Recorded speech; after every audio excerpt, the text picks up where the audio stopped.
El hijo abandona a su padre al borde de la muerte, pero al descubrir sus reales intenciones, una amiga de la familia decide ayudar. Pero el hijo olvidó un detalle muy importante. Antes de comenzar la historia, comenta aquí abajo desde qué ciudad estás viendo este video.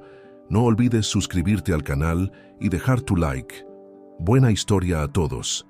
En las pintorescas calles del barrio de El Limonar en Málaga, donde los jardines señoriales se entrelazan con historias centenarias, vivía Aurelio Mendizábal, un hombre de 70 años que dedicaba su vida al cuidado de los majestuosos jardines de Villa Magnolia.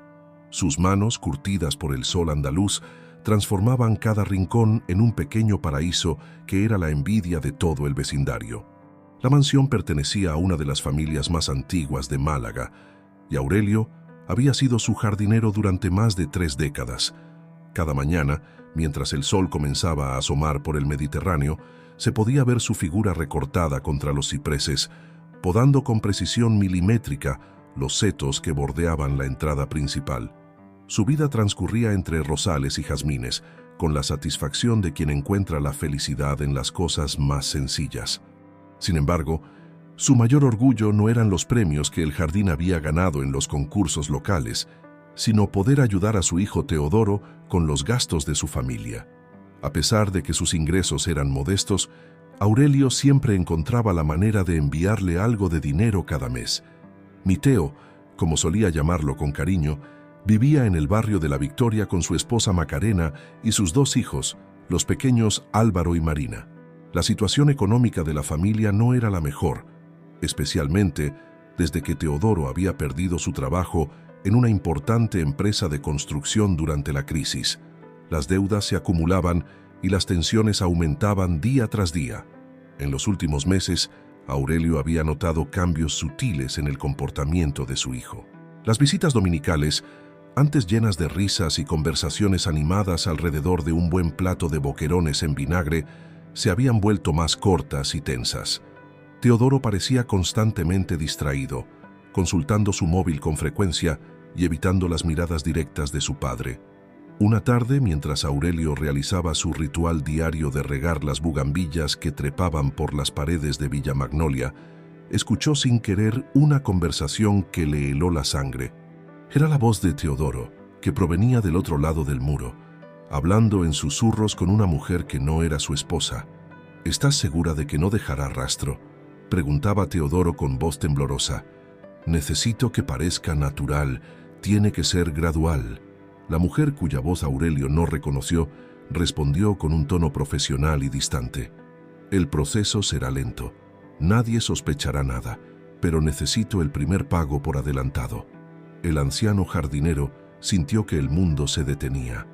Las palabras flotaban en el aire como hojas muertas, negándose a caer, negándose a tener sentido. Su hijo, su Teo, ¿en qué estaba metido? La regadera se deslizó de sus manos temblorosas, produciendo un ruido sordo al golpear contra el suelo empedrado. El sonido alertó a los conspiradores, que se alejaron rápidamente. Aurelio permaneció inmóvil, con la mirada perdida en las flores que acababa de regar, mientras su mente intentaba procesar lo que acababa de escuchar. ¿Cómo podía su propio hijo estar planeando algo así? A partir de ese momento, la rutina diaria de Aurelio se transformó en un ejercicio de cautela y observación. Notaba pequeños detalles que antes habían pasado desapercibidos. Las miradas esquivas de Teodoro durante las visitas, el temblor en sus manos cuando servía el café, las llamadas telefónicas que siempre respondía alejándose de todos. Los días siguientes transcurrieron en una nebulosa de ansiedad y desconfianza. Aurelio comenzó a sentir malestares que atribuyó al estrés, mareos ocasionales, náuseas y un cansancio que parecía arraigarse en sus huesos. Sin embargo, no podía evitar preguntarse si estos síntomas tenían un origen más siniestro. En Villa Magnolia, los jardines seguían floreciendo bajo su cuidado, ajenos al drama que se desarrollaba entre sus muros. Las rosas desplegaban sus pétalos como siempre. Los pájaros continuaban construyendo sus nidos en los árboles centenarios, y el agua de las fuentes seguía cantando su eterna melodía. Pero para Aurelio, cada rincón del jardín se había convertido en un recordatorio de la inocencia perdida, de la confianza quebrantada. Una mañana, mientras podaba los rosales cerca de la entrada principal, una elegante mujer se detuvo a admirar su trabajo. Era Cayetana Alcántara, una exitosa empresaria local conocida por su cadena de boutiques de moda. Con su presencia impecable y su aire de sofisticación, contrastaba con el entorno natural del jardín, pero había algo en su mirada que transmitía una profunda comprensión del dolor ajeno. «Estas rosas son extraordinarias», comentó Cayetana, acercándose para examinar más de cerca los delicados pétalos. «Se necesita un corazón muy especial para crear tanta belleza». Aurelio agradeció el cumplido con una sonrisa cansada, sin saber que aquella mujer, que también guardaba sus propios secretos, estaba destinada a jugar un papel crucial en el drama que apenas comenzaba a desenvolverse. Cayetana Alcántara había construido su imperio de moda desde cero, convirtiendo una pequeña tienda en la calle Larios en una cadena de boutiques que se extendía por toda Andalucía. Sin embargo, detrás de su aparente vida perfecta, se escondía una realidad más oscura. Su prometido, Ignacio Monteverde, un prestigioso abogado malagueño, ejercía un control sofocante sobre cada aspecto de su vida. Aquella mañana, mientras observaba trabajar al anciano jardinero, Cayetana notó algo familiar en su mirada cansada. Era el mismo agotamiento que ella veía cada mañana en su propio reflejo, el peso de guardar secretos demasiado pesados para compartir. «¿Le gustaría tomar un café conmigo?», le preguntó a Aurelio, sorprendiéndose a sí misma por la invitación espontánea. «Conozco una cafetería encantadora cerca del Paseo del Parque». Aurelio dudó por un momento, pero algo en la amabilidad genuina de Cayetana lo convenció. Media hora después, estaban sentados en la terraza de un antiguo café, con el aroma del jazmín flotando en la brisa marina y el bullicio de la ciudad como telón de fondo. «A veces», comenzó Cayetana mientras revolvía su café con leche, «las personas que más queremos son las que más pueden lastimarnos». Sus palabras, aunque suaves, resonaron con una verdad dolorosa que hizo que Aurelio levantara la mirada de su taza. «Mi Teo, mi hijo», comenzó Aurelio, pero las palabras se le atascaron en la garganta. ¿Cómo explicar la terrible sospecha que lo corroía por dentro? En ese momento, el móvil de Cayetana vibró con un mensaje de Ignacio. «¿Dónde estás? Necesito que regreses a la oficina inmediatamente». Ella lo ignoró, concentrándose en el anciano frente a ella. «Señor Aurelio, ¿ha notado cambios en su salud últimamente?», preguntó con delicadeza, observando cómo sus manos temblaban ligeramente al sostener la taza. «Pequeñas cosas», respondió él, sorprendido por la perspicacia de su interlocutora. «Mareos, náuseas. Pero a mi edad es normal, ¿no?». Cayetana recordó sus propias experiencias, los mareos inexplicables, los análisis de sangre que había mandado hacer en secreto, las sospechas que comenzaban a tomar forma en su mente. «Tal vez deberíamos consultar a alguien», sugirió. «Conozco a un médico excelente, el doctor Ausias Romeu. Es discreto y muy competente». Mientras conversaban, ninguno de los dos notó la figura que los observaba desde el otro lado de la calle. Teodoro, que pasaba casualmente por allí, se detuvo en seco al ver a su padre hablando con aquella mujer elegante. Su rostro se ensombreció y rápidamente sacó su móvil para hacer una llamada. En los días siguientes, Aurelio comenzó a sentirse cada vez peor. Los mareos se intensificaron y una tarde, mientras trabajaba en el jardín, sufrió un desvanecimiento que lo llevó directamente a urgencias del Hospital Regional de Málaga. Cayetana, que había comenzado a sentir un afecto especial por el anciano jardinero, acudió inmediatamente al hospital. En la sala de espera, se encontró con el doctor Ausias Romeu, un hombre de mediana edad con ojos amables y una expresión preocupada. «Los síntomas son preocupantes», explicó el doctor en voz baja. «Necesitamos hacer más pruebas, pero...». Sus palabras fueron interrumpidas por la llegada precipitada de Teodoro, que entró en la sala como un vendaval. «¿Qué hace usted aquí?», espetó a Cayetana antes de dirigirse al médico. «Soy su hijo, yo me encargo de todo». Mientras Teodoro discutía con el personal médico sobre el traslado de su padre a una clínica privada, Cayetana y el doctor Romeu intercambiaron miradas significativas. Algo no encajaba en toda esta situación. En su habitación del hospital, Aurelio yacía semiconsciente, sus pensamientos un torbellino confuso de recuerdos y miedos. Entre la niebla de su mente, podía escuchar voces discutiendo sobre su futuro, sobre decisiones médicas, sobre traslados y tratamientos. Cayetana, apoyada en la pared del pasillo, observaba todo con creciente preocupación. Su propio prometido, Ignacio, había comenzado a hacer preguntas incómodas sobre su repentino interés en el caso del jardinero. Las piezas de un rompecabezas más grande comenzaban a encajar, y la imagen que se formaba era terriblemente perturbadora. El doctor Romeu, mientras tanto, había comenzado a notar patrones inquietantes en los análisis de sangre tanto de Aurelio como en los que Cayetana le había confiado semanas atrás. Había similitudes que no podían ser coincidencia, y el médico sabía que el tiempo se estaba agotando para ambos. El sol de la Costa del Sol se filtraba por las ventanas del despacho del doctor Ausias Romeu en la clínica El Atabal, mientras revisaba minuciosamente los resultados de los análisis. Sus años de experiencia le habían enseñado a confiar en sus instintos, y algo en este caso le provocaba una inquietud que no podía ignorar. «Señorita Alcántara», dijo mientras Cayetana tomaba asiento frente a su escritorio, «los resultados de sus análisis y los del señor Mendizábal muestran un patrón similar.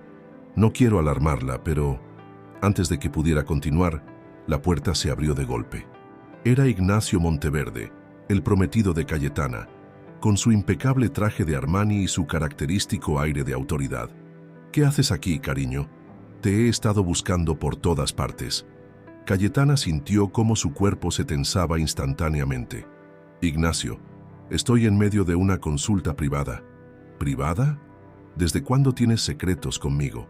Su voz, aunque suave, tenía un filo amenazador que no pasó desapercibido para el doctor Romeu. El médico, manteniendo su compostura profesional, intervino. «Señor Monteverde, debo insistir en la confidencialidad médico-paciente». Mientras tanto, en la habitación del hospital donde Aurelio se recuperaba, Teodoro discutía acaloradamente con el personal médico sobre trasladar a su padre a una residencia en Torremolinos. «Es lo mejor para él», insistía. «Necesita descanso y atención especializada».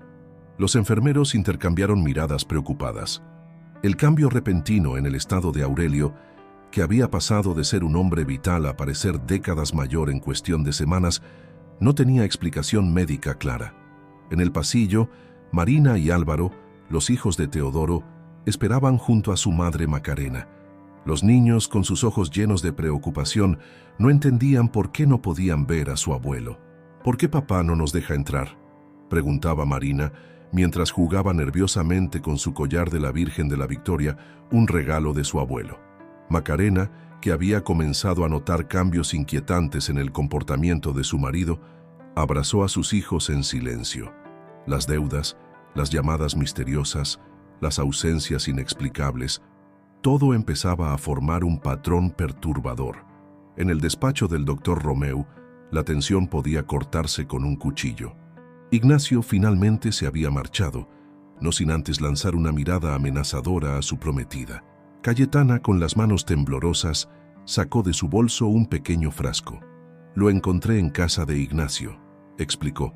«Estaba escondido en su despacho junto con documentos sobre propiedades y cuentas bancarias. Hay más frascos similares». El doctor Romeu examinó el frasco con atención. Esto explicaría los síntomas, tanto los suyos como los del señor Mendizábal. «Pero necesitamos pruebas concretas». En ese momento, el móvil de Cayetana vibró con un mensaje de un número desconocido. Era Macarena, la nuera de Aurelio. «Necesito hablar con usted.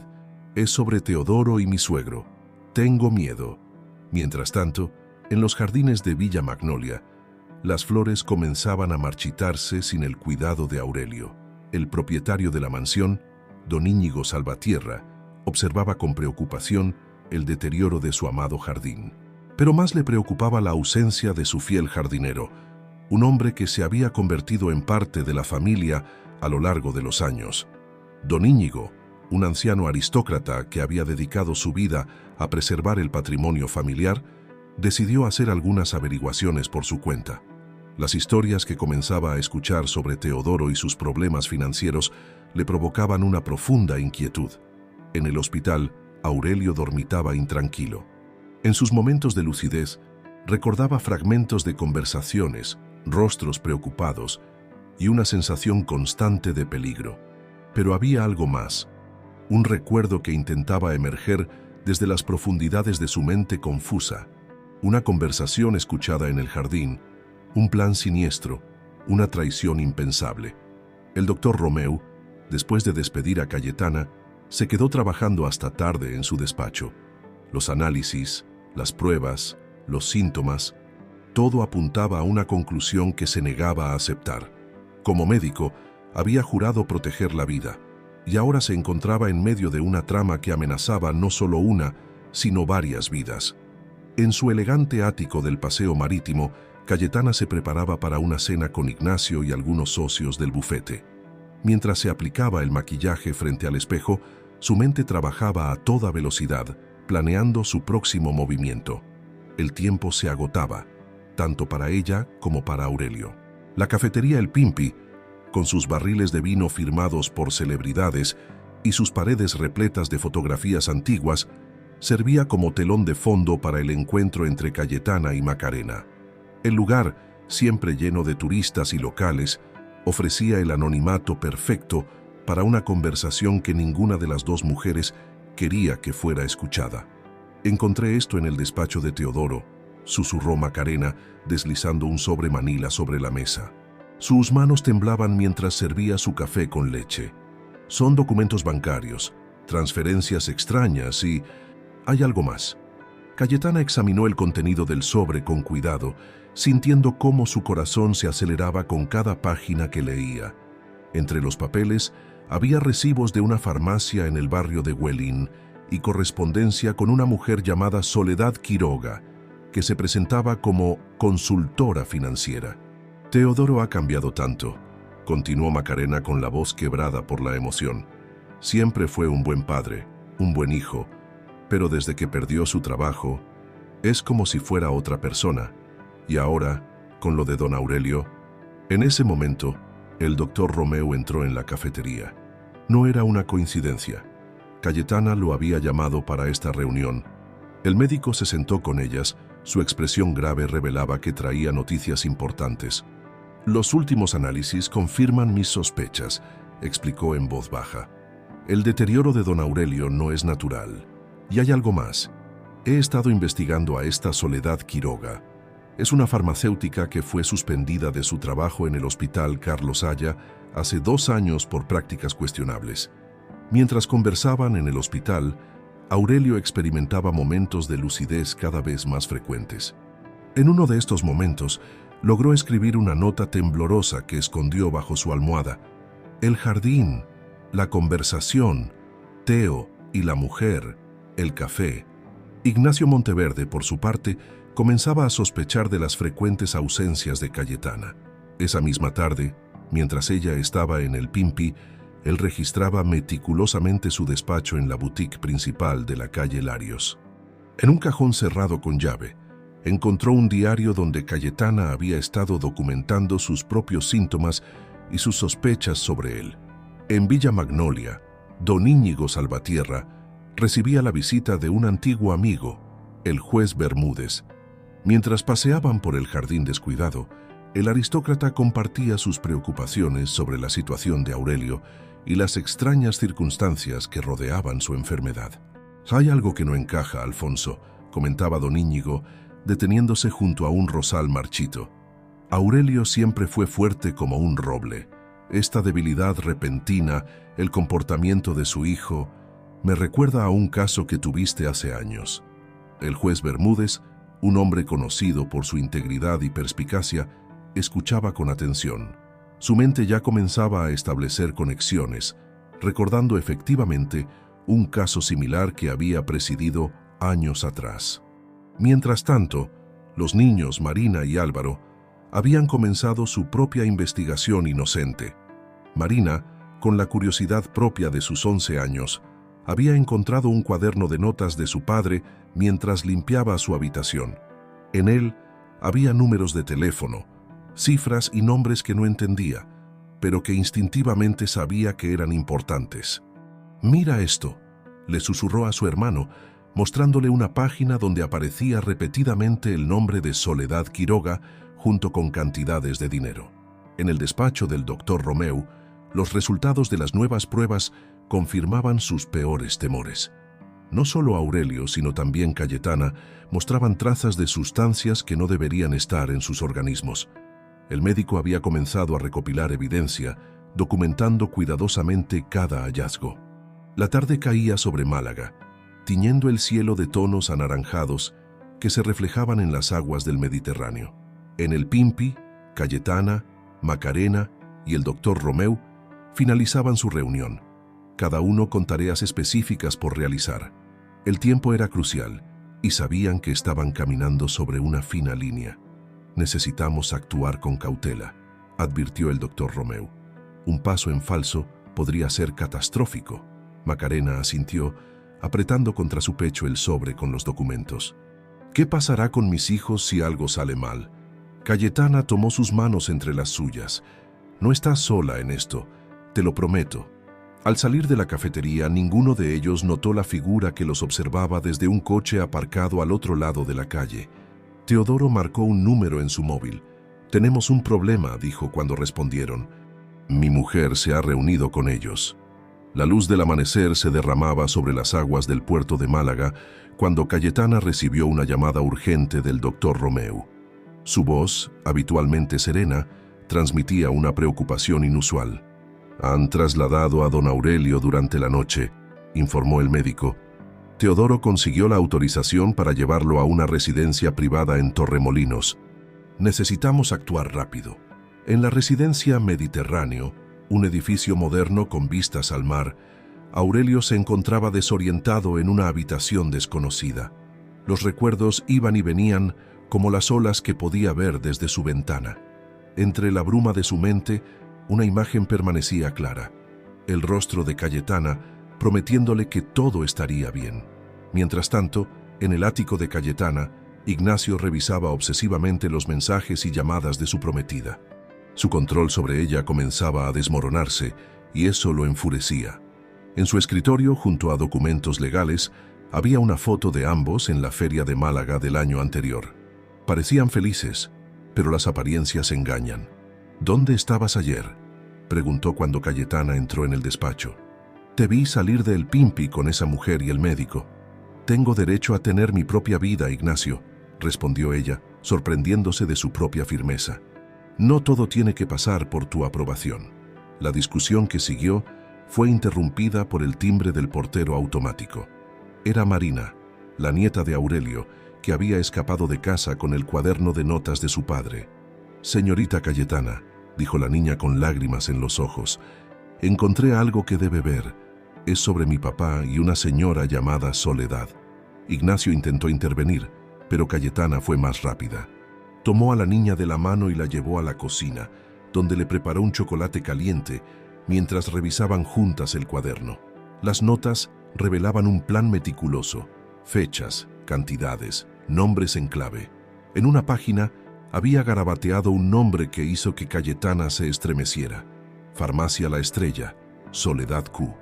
Mientras tanto, en la residencia, el doctor Romeu realizaba una visita aparentemente rutinaria a Aurelio. Con la excusa de un chequeo médico, logró tomar nuevas muestras de sangre y descubrió algo alarmante. Los niveles de ciertas sustancias en su organismo habían aumentado desde el traslado. Don Íñigo Salvatierra, por su parte, había comenzado a mover hilos en las altas esferas de la sociedad malagueña. Su amistad con el juez Bermúdez estaba dando frutos. Habían localizado casos similares en los últimos años, todos conectados de alguna manera con Soledad Quiroga. En el barrio de La Victoria, Macarena empacaba discretamente algunas pertenencias en una maleta. Los documentos que había encontrado, junto con el comportamiento cada vez más errático de Teodoro, la habían convencido de que necesitaba poner a sus hijos a salvo. «Mamá, ¿dónde está Marina?», preguntó Álvaro notando la ausencia de su hermana. «Está con una amiga», mintió Macarena, sabiendo perfectamente que su hija había ido a buscar ayuda. En su despacho de la calle Larios, Cayetana tomaba una decisión que cambiaría el curso de los acontecimientos. Con Marina dormida en el sofá de su oficina, comenzó a redactar un documento detallado, recopilando todas las pruebas que habían reunido hasta el momento. El doctor Romeu, mientras tanto, había contactado con antiguos colegas del Hospital Carlos Haya. Las piezas del rompecabezas comenzaban a encajar. Soledad Quiroga había estado involucrada en casos similares antes de su suspensión, pero siempre había logrado eludir las consecuencias. En la residencia, Aurelio experimentó un momento de claridad cristalina. Recordó la conversación en el jardín, el sabor extraño en su café, las visitas de Teodoro que siempre coincidían con un empeoramiento de sus síntomas. Con manos temblorosas, comenzó a escribir su testimonio en una servilleta. La tarde caía sobre Málaga cuando Cayetana recibió un mensaje enigmático. Los pájaros han volado del nido. Era Macarena, usando el código que habían acordado. Ella y Álvaro estaban a salvo en un lugar seguro. En el puerto, Ignacio mantenía una acalorada discusión telefónica. La situación se está descontrolando. Tu hermano Teodoro está siendo demasiado obvio y mi prometida está metiendo las narices donde no debe. La revelación de que Ignacio y Teodoro eran hermanos añadía una nueva capa de complejidad a la trama. Un secreto familiar cuidadosamente guardado durante años, motivado por la ambición y la codicia. Mientras la noche caía sobre la Costa del Sol, el doctor Romeu, Cayetana y el juez Bermúdez se reunían en el despacho de don Íñigo en Villa Magnolia. El jardín, testigo silencioso de tantos secretos, servía ahora como escenario para planear el rescate de Aurelio y desenmascarar una conspiración que había permanecido oculta durante demasiado tiempo. El Parque de Málaga, con sus majestuosas palmeras centenarias, servía como punto de encuentro para una reunión que cambiaría el destino de todos los involucrados. Cayetana, elegante como siempre pero con ojeras que el maquillaje no lograba ocultar completamente, caminaba junto a Marina hacia un banco donde les esperaba una mujer de mediana edad. «Señora Quiroga», saludó Cayetana con una calma estudiada. «Gracias por acceder a vernos». Soledad Quiroga, la farmacéutica suspendida, parecía nerviosa. Sus ojos se movían constantemente, escaneando los alrededores como un animal acorralado. La presencia de la niña la había tomado por sorpresa. «¿Qué hace ella aquí?», preguntó señalando a Marina. «Ella es la razón por la que estamos aquí», respondió Cayetana. «Marina, muéstrale el cuaderno». La niña sacó el cuaderno de notas de su padre, abriéndolo en las páginas que detallaban las transacciones con la farmacéutica. Soledad palideció al reconocer su propia letra en algunos de los márgenes. Mientras tanto, en la residencia Mediterráneo, el doctor Romeu realizaba su visita diaria a Aurelio. Esta vez iba acompañado por don Íñigo Salvatierra, cuya presencia imponente y respetada facilitaba el acceso sin levantar sospechas. «Don Aurelio», susurró el médico mientras realizaba un chequeo rutinario, «necesito que confíe en mí. Hoy es el día». En su despacho de la calle Larios, Ignacio recibía una llamada urgente de Teodoro. «Han estado hablando con Soledad». Su voz temblaba de rabia y miedo. «Todo se está desmoronando». «Cálmate», respondió Ignacio, aunque él mismo sentía cómo el control se le escapaba entre los dedos. «Tengo un plan de contingencia». Lo que no sabía era que cada una de sus llamadas estaba siendo grabada. El juez Bermúdez, gracias a una orden judicial obtenida con la evidencia recopilada por Cayetana y el doctor Romeu, había autorizado la intervención de sus comunicaciones. En el parque, la conversación con Soledad Quiroga tomaba un giro inesperado. La farmacéutica, acorralada por la evidencia y conmovida por la presencia de Marina, comenzó a quebrarse. «Nunca quise que llegara tan lejos», confesó, las lágrimas corriendo por sus mejillas. «Teodoro me contactó hace meses. Dijo que solo quería acelerar una herencia, pero luego Ignacio se involucró y las amenazas comenzaron». En la boutique principal de Cayetana, Macarena y Álvaro se refugiaban en una habitación del almacén, convertida en un improvisado escondite. Las empleadas de la tienda, leales a su jefa, mantenían una vigilancia discreta. «¿Cuándo volveremos a ver al abuelo?», preguntaba Álvaro, abrazando el jersey favorito de Aurelio que había logrado traer consigo. Pronto, mi amor, respondía Macarena, rezando para que esa promesa fuera cierta. Don Íñigo, en su papel de protector y patriarca informal de esta extraña familia que se había formado, había puesto a disposición del grupo no solo su influencia, sino también recursos económicos y logísticos. Su mansión se había convertido en el centro de operaciones donde el juez Bermúdez, el doctor Romeu y Cayetana planificaban cada movimiento. En los jardines de Villa Magnolia, ahora parcialmente recuperados gracias a un nuevo jardinero, el grupo se reunía al atardecer para compartir la información del día. La confesión de Soledad Quiroga era la pieza que faltaba en el rompecabezas. La conexión entre Ignacio y Teodoro explica muchas cosas, reflexionaba el juez Bermúdez. Dos hermanos separados al nacer, uno adoptado por una familia adinerada, el otro criado en la modestia. El resentimiento, la envidia. Cayetana, escuchando la historia, sentía cómo las piezas encajaban. Las extrañas reacciones de Ignacio cuando ella mencionaba a Teodoro, su obsesión por controlar cada aspecto de su vida, el interés repentino en sus propiedades y cuentas bancarias. En la residencia, Aurelio había comenzado a mostrar signos de mejoría desde que el doctor Romeu había logrado intervenir en su tratamiento. Sus momentos de lucidez eran más frecuentes, y en uno de ellos logró completar su testimonio, describiendo en detalle la conversación que había escuchado en el jardín meses atrás. La noche caía sobre Málaga, y en diferentes puntos de la ciudad, los protagonistas de esta historia se preparaban para el día siguiente, cuando todo llegaría a su punto culminante. Nadie podía imaginar, sin embargo, que Ignacio y Teodoro también tenían sus propios planes, y que la desesperación los había llevado a contemplar medidas extremas.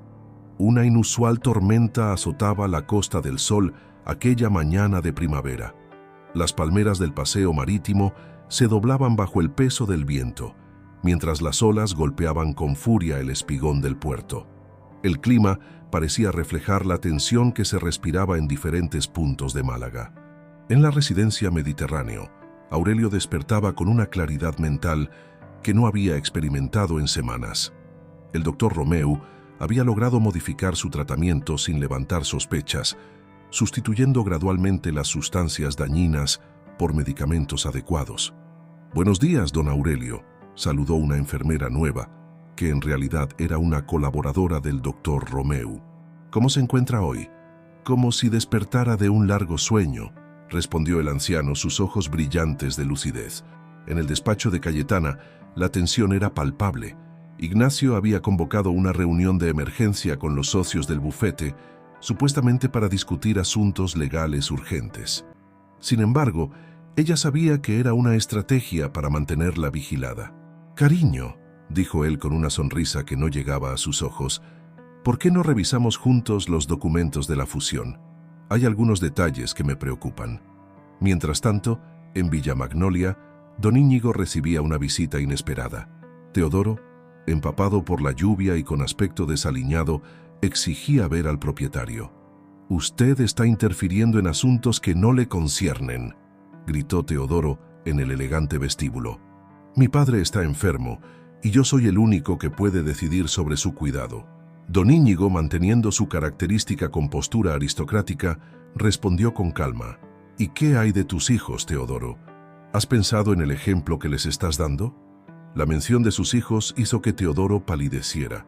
No sabía que Marina y Álvaro estaban en ese momento en el piso superior de la mansión, escuchando la conversación a través de las antiguas rejillas de ventilación.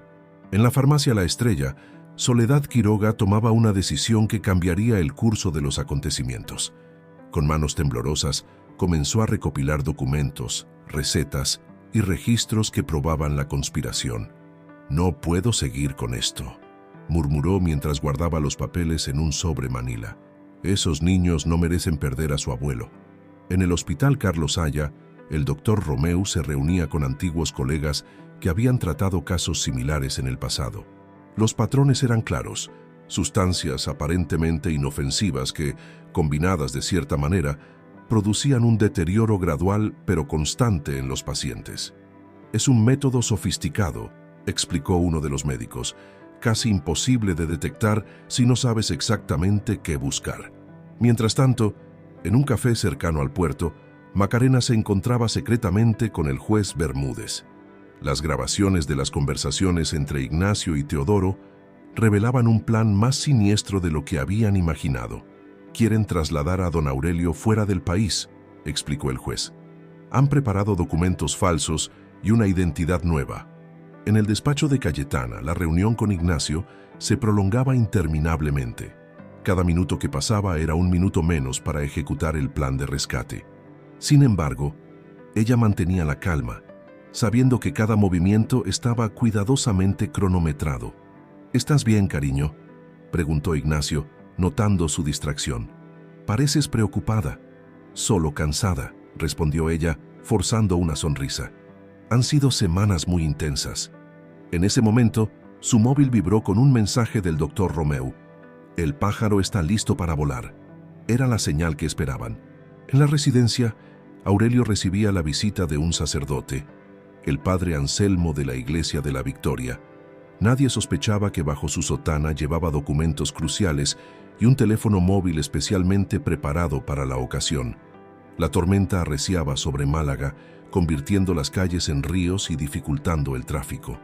Era el escenario perfecto para lo que estaban a punto de hacer.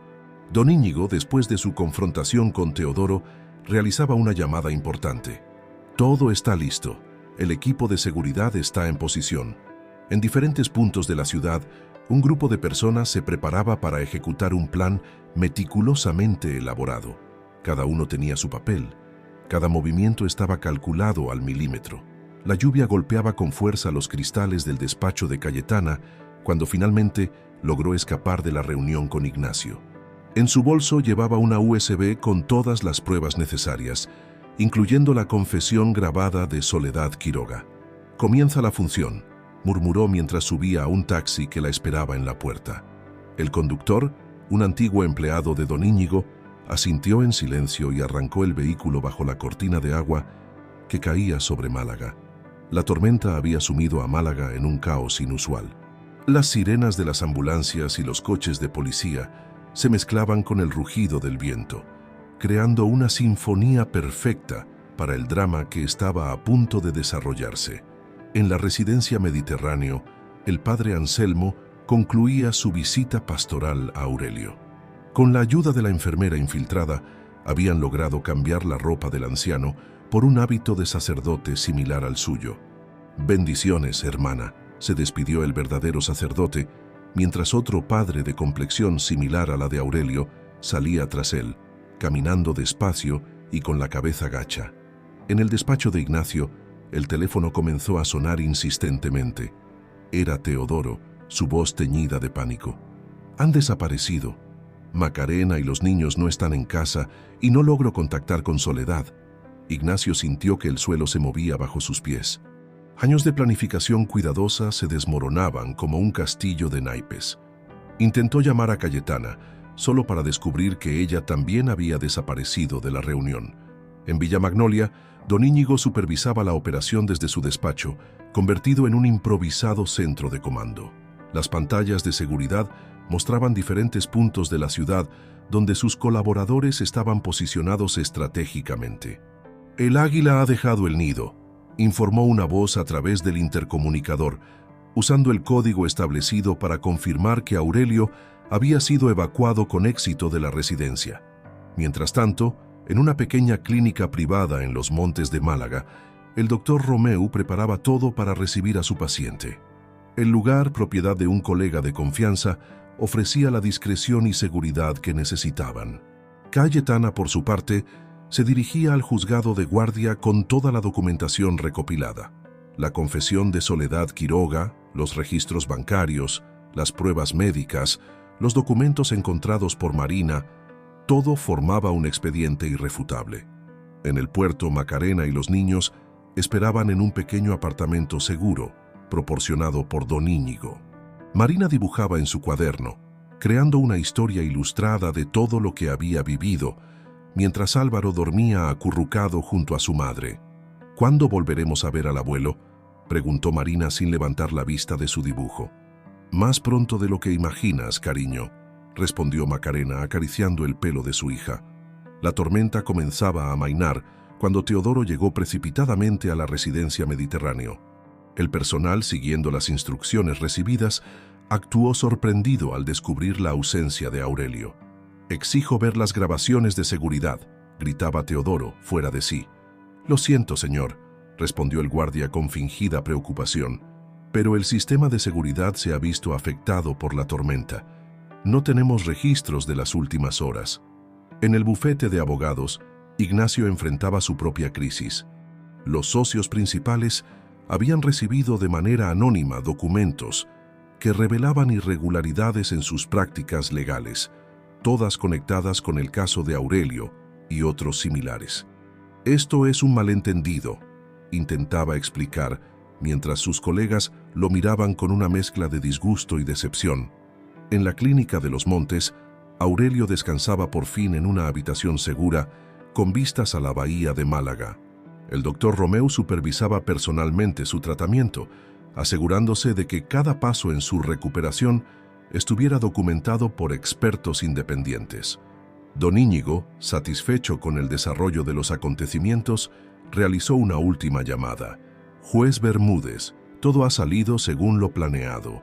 Es su turno». En diferentes juzgados de Málaga se presentaban simultáneamente denuncias y solicitudes de medidas cautelares. El plan, meticulosamente elaborado durante semanas, se desplegaba como una partida de ajedrez magistralmente jugada. Cayetana, empapada por la lluvia, pero con una determinación inquebrantable, entregaba personalmente la última pieza del rompecabezas. Una carta manuscrita de Soledad Quiroga detallando toda la operación, nombres, fechas y cantidades. La noche caía sobre Málaga cuando las primeras patrullas de policía comenzaron a moverse. La tormenta había pasado, dejando tras de sí un aire limpio y fresco, como si la ciudad misma hubiera sido purificada de sus secretos más oscuros. Los primeros rayos del sol se filtraban por las ventanas de la clínica en Los Montes de Málaga, donde Aurelio despertaba de su primer sueño verdaderamente reparador en meses. El aroma del café recién hecho y el pan caliente flotaba en el aire, mezclándose con la brisa marina que subía desde la bahía. «¡Abuelo!». La voz de Marina rompió el silencio mientras la niña corría hacia su cama seguida de cerca por Álvaro. Macarena, en la puerta, contemplaba la escena con lágrimas de alegría. «Mis pequeños», susurró Aurelio, abrazando a sus nietos. Su voz, aunque débil, transmitía una felicidad que no había sentido en mucho tiempo. Mientras tanto, en el centro de Málaga, la noticia se extendía como la pólvora. Los titulares del diario Sur no dejaban lugar a dudas. Destapada trama familiar en la alta sociedad malagueña. Las fotografías de Ignacio y Teodoro ocupaban las primeras páginas, junto con la imagen de la prestigiosa residencia Mediterráneo. En la comisaría provincial, Ignacio intentaba mantener la compostura mientras enfrentaba un interrogatorio tras otro. Su fachada de abogado respetable se desmoronaba con cada nueva evidencia presentada. «Señor Monteverde», comenzó el inspector jefe, «tenemos la confesión completa de la señora Quiroga. ¿Quiere hacer alguna declaración?». En otro despacho de la misma comisaría, Teodoro se derrumbaba ante la evidencia. Las grabaciones de sus conversaciones telefónicas, los documentos bancarios, las recetas falsificadas, todo formaba un mosaico imposible de negar.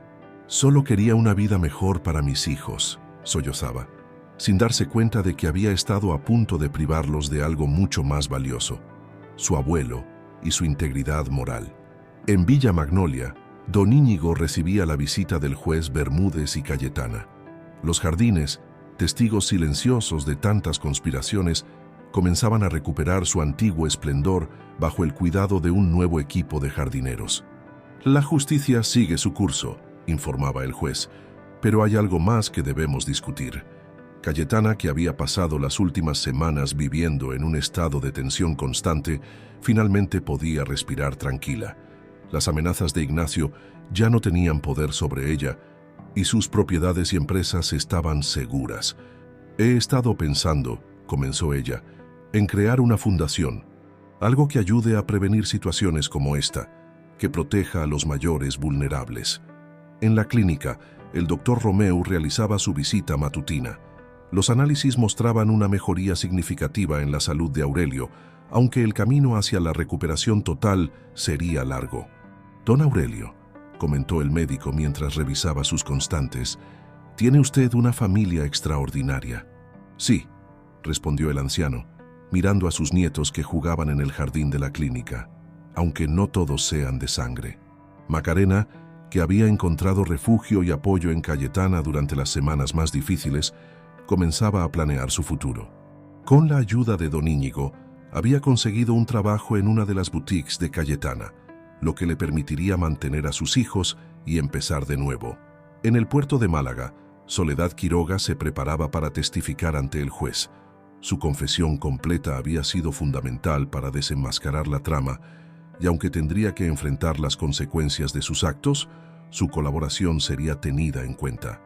«Nunca pensé que llegaría tan lejos», explicaba a su abogado, «pero cada día que pasaba era más difícil salir». Los medios de comunicación locales seguían con atención el desarrollo del caso. La historia había conmocionado a la sociedad malagueña, no solo por los implicados, sino por las preguntas que planteaba sobre el cuidado de los mayores y las dinámicas familiares. En el barrio de La Victoria, los vecinos de Teodoro y Macarena procesaban las noticias con una mezcla de asombro y tristeza. La casa donde habían vivido permanecía cerrada, como un recordatorio silencioso de cómo los secretos y la ambición pueden destruir una familia. Marina, en su habitación temporal en la clínica, continuaba dibujando en su cuaderno. Pero ahora sus dibujos mostraban escenas felices: su abuelo en el jardín, su madre sonriendo, su nueva familia extendida reunida bajo el sol de Málaga. El atardecer teñía de oro la bahía cuando Cayetana visitó nuevamente a Aurelio. Traía consigo los papeles de la fundación que planeaba crear, buscando su consejo y experiencia. «A veces», reflexionó el anciano mientras revisaba los documentos, «las peores experiencias nos llevan a crear algo hermoso». El otoño había llegado a Málaga, tiñendo de ocre los árboles del parque y suavizando el calor del verano. En los jardines renovados de Villa Magnolia, un grupo peculiar se reunía para celebrar la inauguración de la Fundación Esperanza, el nuevo proyecto de Cayetana dedicado a la protección de los mayores vulnerables. Aurelio, completamente recuperado aunque con algunas secuelas que el tiempo no podría borrar, cortaba la cinta inaugural junto a Cayetana. Su figura, antes encorvada por el peso de los secretos y el sufrimiento, ahora irradiaba una dignidad serena. «Nunca pensé que de algo tan doloroso pudiera nacer tanta esperanza», comentó mientras observaba a sus nietos jugar entre los rosales que él mismo había comenzado a cuidar nuevamente. La fundación ocupaba un antiguo palacete en el centro histórico de Málaga, restaurado con el apoyo de don Íñigo y otros benefactores de la ciudad. Sus instalaciones incluían un centro de día para mayores, oficinas de asesoramiento legal y un equipo de profesionales dedicados a prevenir y detectar casos de abuso. Macarena, que ahora dirigía la boutique principal de Cayetana en la calle Larios, había encontrado su verdadera vocación organizando eventos benéficos para la fundación. Su experiencia personal la había convertido en una defensora apasionada de las familias en crisis. Cada historia que escuchamos, explicaba a los periodistas locales, nos recuerda por qué este trabajo es tan importante. Marina y Álvaro florecían bajo el cuidado conjunto de su madre, su abuelo y su nueva familia extendida. La niña había desarrollado un talento especial para el arte y sus dibujos decoraban las paredes de la fundación, contando historias de esperanza y renovación. El doctor Romeu, que había jugado un papel crucial en el rescate de Aurelio, ahora dirigía el equipo médico de la fundación. Su experiencia y compromiso habían inspirado a otros profesionales a unirse a la causa. «La medicina no solo trata el cuerpo», solía decir en sus conferencias, «sino también el alma y los lazos que nos unen». Don Íñigo, contemplando la transformación de su antiguo jardinero en uno de los pilares de este nuevo proyecto, sentía una satisfacción especial. Los jardines de Villa Magnolia, ahora más espléndidos que nunca, se habían convertido en un espacio terapéutico donde los mayores podían encontrar paz y compañía. «La belleza sana», comentaba mientras guiaba a un grupo de visitantes por los senderos floridos, Y estos jardines tienen historias que contar. La noticia sobre Ignacio y Teodoro había remecido los cimientos de la sociedad malagueña. Ambos hermanos, separados al nacer y reunidos por la ambición, enfrentaban ahora las consecuencias de sus actos. Su historia servía como advertencia y recordatorio de cómo la codicia puede corromper los lazos más sagrados. Soledad Quiroga, cumpliendo una sentencia reducida gracias a su colaboración, había encontrado una forma de redención ayudando a identificar y prevenir casos similares desde su confinamiento. Cada día es una oportunidad para hacer lo correcto. Escribía en las cartas que enviaba a la fundación, compartiendo su experiencia para evitar que otros siguieran el mismo camino. En una tarde especialmente hermosa, mientras el sol se ponía sobre el Mediterráneo, Aurelio se encontraba en su rincón favorito del jardín, enseñando a Marina los secretos de las rosas. «¿Sabes, abuelo?», dijo la niña mientras podaba cuidadosamente un rosal. «Mamá dice que las flores son como las personas. Necesitan amor y cuidado para crecer fuertes». Cayetana, que pasaba por allí en ese momento, se detuvo a observar la escena. Su vida había cambiado drásticamente desde aquel día en que había notado la mirada cansada del jardinero. Lo que comenzó como un acto de compasión se había transformado en una misión que daba sentido a su vida. A veces, reflexionó en voz alta, las familias más fuertes son las que elegimos crear. El juez Bermúdez, que se había convertido en un visitante frecuente de la fundación, asintió ante estas palabras. Como testigo de tantas tragedias familiares, encontraba esperanza en ver cómo de las cenizas de una familia rota había surgido algo tan hermoso y significativo. La noche caía sobre Málaga y las luces de la ciudad comenzaban a brillar como estrellas terrenales. En el jardín de Villa Magnolia, la familia extendida se reunía para una cena al aire libre, una tradición que habían establecido desde la recuperación de Aurelio. Entre risas, historias y planes para el futuro, celebraban no solo la inauguración de la fundación, sino también el triunfo del amor verdadero sobre la codicia, de la justicia sobre la traición, y el nacimiento de una familia que, aunque no estaba unida por lazos de sangre, había encontrado su fortaleza en el cariño y la lealtad mutuos. La primavera había vuelto a Málaga, y con ella, el primer aniversario de la Fundación Esperanza se acercaba. Los jardines de Villa Magnolia, más esplendorosos que nunca, se preparaban para acoger una celebración que simbolizaba mucho más que el éxito de una institución benéfica. Aurelio, sentado en su banco favorito junto a los rosales, observaba a sus nietos jugar con otros niños del programa de apoyo familiar de la Fundación.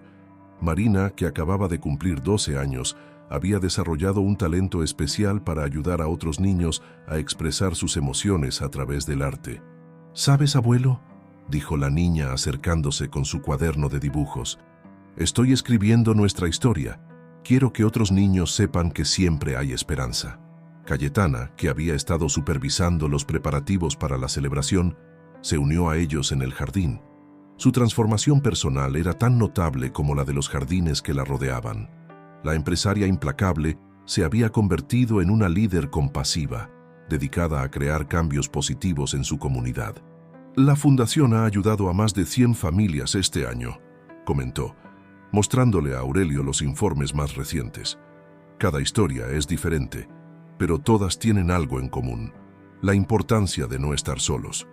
En el centro de día, que funcionaba en el antiguo palacete restaurado, Macarena dirigía un taller de empoderamiento para mujeres en situaciones vulnerables.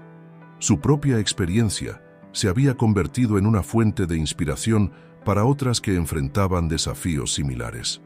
«A veces el primer paso es el más difícil», explicaba a sus alumnas, «pero ningún camino es imposible cuando tienes el apoyo adecuado».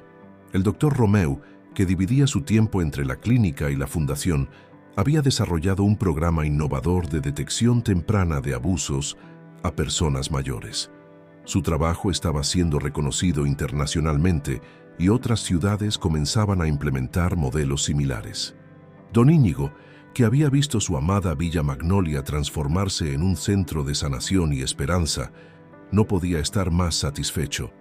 Los jardines, antes su refugio privado, ahora servían como espacio terapéutico para quienes necesitaban encontrar paz y renovación. Cada flor que florece aquí, comentaba mientras guiaba una visita de benefactores potenciales, representa una vida que ha encontrado su camino de vuelta a la luz. La noticia sobre el trabajo de la fundación había llegado incluso a la prisión donde Soledad Quiroga cumplía su sentencia. Sus cartas, llenas de arrepentimiento y consejos para prevenir situaciones similares, se habían convertido en material valioso para los programas de prevención. Una tarde, mientras Aurelio trabajaba en el jardín con algunos de los residentes del centro de día, recibió una visita inesperada. Era el capellán de la prisión, trayendo una carta de Teodoro. «Tu hijo ha estado reflexionando mucho», explicó el sacerdote. «El arrepentimiento es el primer paso hacia la redención». Aurelio tomó la carta con manos temblorosas, pero no la abrió inmediatamente. Había aprendido que el perdón era un proceso, no un evento, y que cada persona necesitaba su propio tiempo para sanar. En la boutique principal de la calle Larios, Macarena había organizado una exposición de arte con los trabajos de los niños de la fundación. Las pinturas y dibujos, incluidos varios de Marina, contaban historias de resiliencia y esperanza. «Cada obra es un testimonio», explicaba a los visitantes, «de cómo el arte puede ayudarnos a procesar y superar el trauma». Álvaro, que había heredado la pasión de su abuelo por la jardinería, pasaba sus tardes, después del colegio, ayudando en los jardines terapéuticos. Su presencia tranquila y su dedicación recordaban tanto a Aurelio que algunos visitantes los confundían a distancia. El juez Bermúdez, en una de sus visitas regulares, compartía con Cayetana y don Íñigo las últimas noticias sobre los cambios en la legislación de protección a mayores. La historia de Aurelio había sido instrumental en impulsar reformas necesarias. «A veces», reflexionaba el juez, «se necesita una historia personal para abrir los ojos de la sociedad».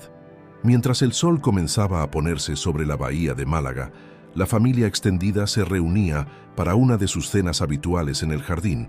El aroma de las flores se mezclaba con el de la paella que preparaban en conjunto, una tradición que simbolizaba cómo habían aprendido a crear algo hermoso juntos. Marina, sentada junto a su abuelo, continuaba trabajando en su libro de dibujos, capturando el momento en trazos delicados y colores vivos. En sus páginas, la historia de dolor y traición se transformaba en un relato de esperanza y renovación. El gran día del primer aniversario de la Fundación Esperanza había llegado. Los jardines de Villa Magnolia resplandecían bajo el sol de la Costa del Sol, con cada flor y cada hoja reflejando el cuidado y amor que se había vertido en su recuperación. Aurelio, vestido con su mejor traje, se encontraba rodeado de su familia, tanto la de sangre como la que el destino le había regalado. Sus ojos, brillantes de emoción, recorrían los rostros de quienes se habían convertido en parte fundamental de su vida. Cayetana, que había arriesgado todo por ayudar a un desconocido. El doctor Romeu, cuya dedicación había salvado más que su salud. Don Íñigo, que había abierto no solo las puertas de su mansión, sino también su corazón. Hace un año, comenzó Cayetana su discurso inaugural, este jardín fue testigo de una historia que nos enseñó sobre el poder del amor verdadero y la importancia de proteger a quienes son vulnerables. Hoy celebramos no solo el éxito de la Fundación, sino el triunfo del espíritu humano sobre la adversidad. Marina y Álvaro, elegantemente vestidos para la ocasión, escuchaban con atención mientras sostenían un libro especial, la historia ilustrada que Marina había creado, que sería publicada como parte de los materiales educativos de la Fundación. Macarena, radiante en su nuevo papel como directora de programas comunitarios, presentaba los resultados del primer año, decenas de familias ayudadas, un nuevo protocolo de protección a mayores implementado en toda la provincia y un programa de arte-terapia que había transformado vidas. El doctor Romeu compartió los avances médicos y psicológicos logrados a través del programa de atención integral. Su equipo había desarrollado métodos innovadores para detectar y prevenir situaciones de abuso, convirtiendo a la Fundación en un referente nacional. Entre los invitados se encontraba el juez Bermúdez, quien anunció la aprobación de nuevas leyes de protección inspiradas en el trabajo de la Fundación. Este es solo el comienzo, afirmó, de un cambio profundo en cómo nuestra sociedad cuida a sus mayores. Don Íñigo, el anfitrión orgulloso, guiaba a los invitados por los jardines terapéuticos, explicando cómo cada espacio había sido diseñado con un propósito específico. El jardín de la memoria, el rincón de la paz, el paseo de la renovación. Durante la celebración, Aurelio se acercó a un nuevo rosal que había plantado especialmente para la ocasión. Sus flores, de un delicado tono rosado, representaban la variedad que él mismo había desarrollado y nombrado Esperanza.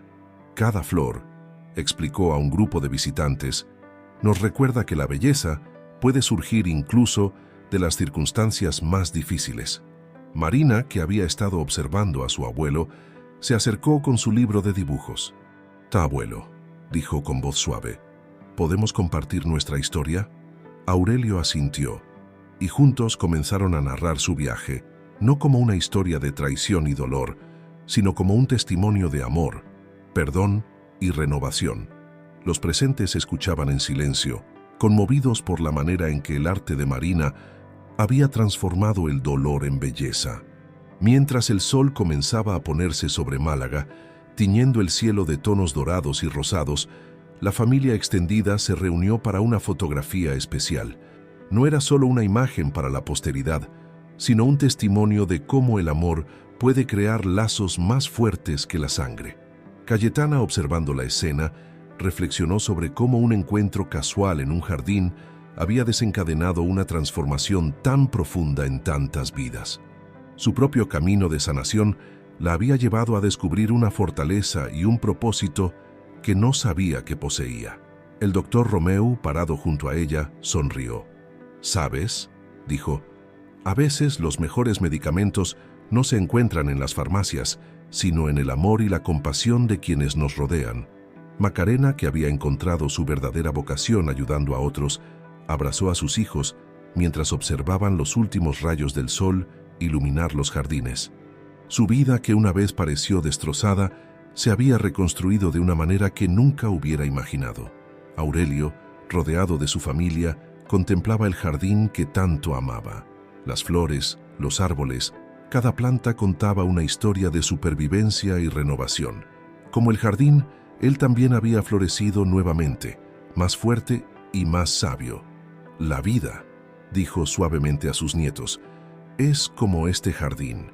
A veces parece que todo está perdido, pero con amor, cuidado y paciencia, siempre hay una nueva primavera». Mientras las estrellas comenzaban a aparecer en el cielo de Málaga, la celebración continuaba, no solo como un aniversario, sino como un testimonio de que el amor verdadero, la compasión y la esperanza pueden transformar las heridas más profundas en jardines de posibilidades infinitas.